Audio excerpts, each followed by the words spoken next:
ഉപഗ്രഹങ്ങളും ഉപഗ്രഹാവശിഷ്ടങ്ങളും കാരണം ഭൂമിയുടെ low earth ഓർബിറ്റിൽ അപകടകരമായ രീതിയിൽ ട്രാഫിക് ബ്ലോക്ക് എന്ന റിപ്പോർട്ട്. കാലാവധി കഴിഞ്ഞ 3500-ലധികം സാറ്റലൈറ്റുകൾ സഹിതം 14,000-ഓളം കൃത്രിമ ഉപഗ്രഹങ്ങളും ചിന്നിച്ചിതറിയ 120 ദശലക്ഷം കഷണങ്ങളും അവശിഷ്ടങ്ങളുമാണ് ലോ എർത്ത് ഓർബിറ്റിൽ ചുറ്റിക്കറങ്ങുന്നതെന്നാണ് സൂചന.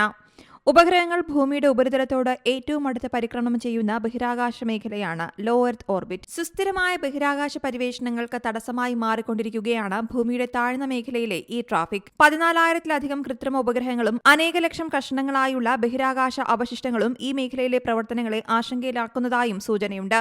മുൻകാല വിക്ഷേപണങ്ങളുടെ ബാക്കിപത്രം എന്നോണം ചിന്നിച്ചിതറിക്കിടക്കുന്ന അവശിഷ്ടങ്ങൾ ഇപ്പോൾ പ്രവർത്തിച്ചുകൊണ്ടിരിക്കുന്ന സാറ്റലൈറ്റുകൾക്ക് ഭീഷണി ഉയർത്തുകയാണ്. ലോ എർത്ത് ഓർബിറ്റിലെ കൂട്ടിയിടികളുടെ ഭാഗമായി ഉണ്ടാകുന്ന ബഹിരാകാശ അവശിഷ്ടങ്ങളും ഇതിൽ ഉൾപ്പെടും.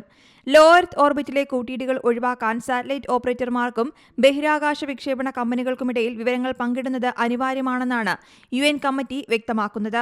ആഗോള ആശയവിനിമയത്തിനും നാവിഗേഷൻ സംവിധാനങ്ങളുടെ പ്രവർത്തനങ്ങൾക്കും ശാസ്ത്രീയ പരിവേഷണങ്ങൾക്കും ലോ എർത്ത് ഓർബിറ്റിന്റെ സുരക്ഷ അനിവാര്യമാണെന്നും UN പറയുന്നുണ്ട്.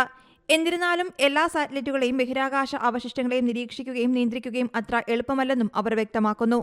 News desk Zee Malayalam news.